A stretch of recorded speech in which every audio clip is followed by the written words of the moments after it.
Welcome to the Autism Intervention Training video series. The focus of this video is generalization. We begin by defining generalization and giving some examples across 4 areas. We end with some tips for increasing the chances of generalization. Let's begin by defining generalization. Once a child learns a skill, we consider it to be generalized when the child is able to perform the skill across new and novel situations. All of the skills that the child learns should be flexible and widely used in natural life situations. For example, a child should be able to count blocks while sitting on the floor with a therapist, or count baking ingredients while cooking with his or her parent. He or she should be able to answer questions while sitting face-to-face with a therapist in a quiet room. What's your mother's name? Good boy. Push. Or when asked by a peer while playing at the park. Life is not restricted to highly controlled therapy sessions. Therefore, generalization is vital for children to succeed in life. Children need to learn to generalize skills that they have learned across 4 areas. They will need to generalize across people, settings, stimuli, and responses. Any new skill a child acquires should not be considered fully learned or mastered until the child is able to perform it at a consistently high level across all types of people.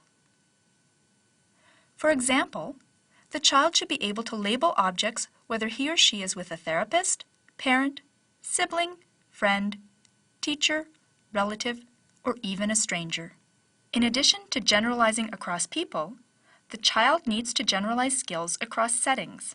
The child should be able to perform the skills he or she is learning at the therapy room table, on the therapy room floor, around their own house, or at their school, or even at the park or at the mall. The next area that a child needs to generalize skills across is stimuli. The child should be able to perform skills with an endless variety of materials. For example, when learning emotions, a child should be able to identify emotions on faces drawn on flashcards. Give me happy. Happy. You got it. Look, she's really happy. Here you go. To identify emotions modeled by other people. How do I feel? Mad. Bored. Bored. I feel bored. Pretty nice trying. Bored. How do I feel? Bored. That's amazing. Wow.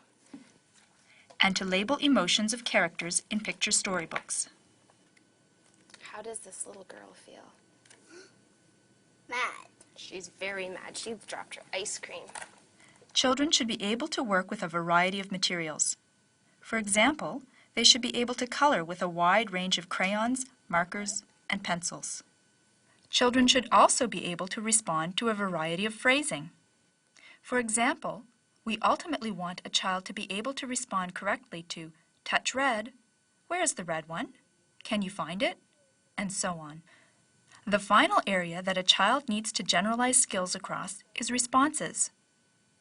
Once a child learns a skill, he or she should be able to give a limitless number of unique and new responses.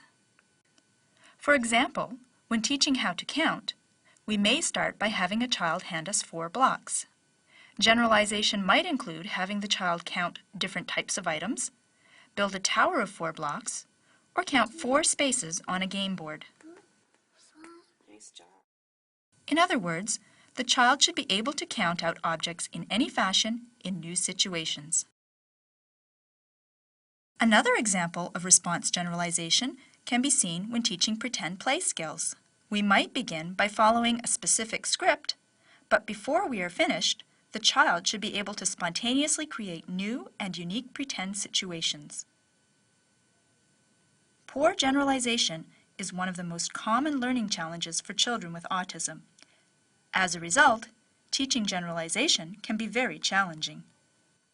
However, there are things you can do to increase generalization. You should include plans to generalize a skill in your initial written teaching plan. Generalization should be taught in a systematic fashion. Everyone should be aware of what step in the process the child is at. Before you begin teaching, decide when and how to introduce generalization. Some learners can begin generalizing immediately. Some learners must be able to reliably and confidently perform a skill in its initial format before it can be generalized. Some learners might have skills they can begin generalizing almost immediately, and other skills that will need to be completely mastered in their original format before they can be generalized. Carefully planning for generalization and making sure that teaching programs are not ended before they are fully generalized are two ways to increase your chances for successful generalization.